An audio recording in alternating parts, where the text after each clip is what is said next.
রাফি মানে নতুন কিছু, রাফি মানে চমক। এবার সেই চমকে যুক্ত হয়েছে ঈদের সিনেমা তুফান।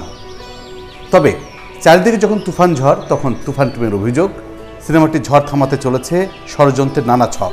ভুইফোর অনলাইন থেকে শুরু করে সোশ্যাল মিডিয়ায় রসালো অপপ্রচার। যখনই আপনি বৃহত্তর স্বার্থে কাজ করতে যাবেন তখনই কিছু মানুষ এটাতে কথা বলবে। এই যে এই ধরনের জিনিস, এটা বাংলাদেশে কিন্তু প্রথম না বা পৃথিবীতে প্রথম না। এটা একটা স্টাইল যে পুরনো। আমরা কিন্তু গানকে আমাদের আজকে গান যে ভাইরাল হচ্ছে, এবং আমাদের দেশীয় গান ভাইরাল হচ্ছে আসলে ফোক গান। আজকে কোক স্টুডিও এটা করছে না, বাইরের দেশে কোক স্টুডিও করছে না। প্রীতমের আগে গানগুলো এটা আছে না, লোকাল বাস আছে না, কত ডেগোড়া আছে না, তখন তো কেউ কথা বললো না। শ্রেণী তখন কেন বললো না? তাহলে তো সব এটা। তো এটা একটা স্টাইল, আমরা এই স্টাইলটা ফলো করছি এবং আমরা সম্মান দিয়ে, ক্রেডিট দিয়ে, পারমিশন নিয়ে কাজটা করেছি। সুতরাং আমরা আমরা কি চেয়েছি যে আজকে 2024 সাল, বা আমরা এই বাংলার মাটির গানগুলোকে বাঁচিয়ে রাখার জন্য। আপনি যদি খেয়াল করে দেখেন জয় ভাই, আমার শুরু সিনেমাতে কিন্তু আমি ওহে শ্যাম যে গানটা করেছিলাম, যেটা কিন্তু ব্যাপক হিট ছিল ওই সময়, সিয়াম পূজার যে গানটা ইমরান এবং কনাপু গিয়েছিল, ওটাও কিন্তু আমরা পুরোনো গানকে নিয়ে আসলো। তো এটা আমার ভালো লাগে যে পুরোনো জিনিসকে। এবং পরাণের যে আপনার একটা লাস্ট সং ছিল ঝাঁজিয়ে গুজিয়ে দে আমার, কারণ আমি চাই যে বাংলার গানগুলো, বাংলা পুরোনো হারিয়ে যে গানগুলো যেন থাকে। তো এটা একটা শ্রেণী, খুবই স্বল্প সংখ্যক। এটা আমি আমার চোখেও খুব একটা পড়ে না বা দেখিও না, কারণ যেখানে আমরা কোটি কোটি মানুষের ভালোবাসা পাচ্ছি। তবে সবকিছুকে টেক্কা দিয়ে আনকাট সেন্সর সনদ হাতে পেয়েছে তুফান টিম।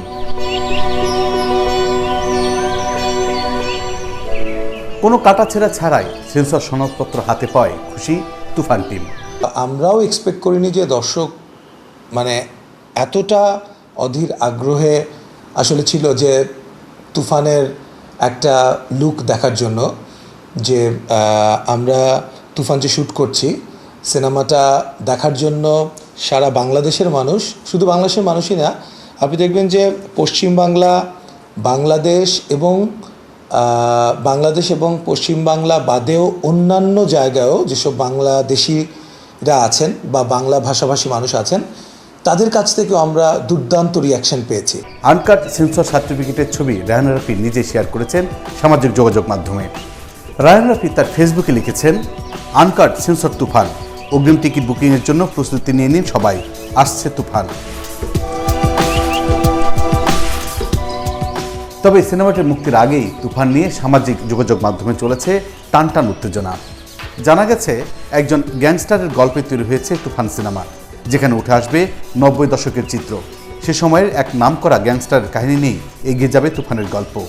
তবে তুফান যে এবার ঈদে তুল কালাম করবে, এই আভাস কিন্তু দিয়েছেন হল মালিকেরাই।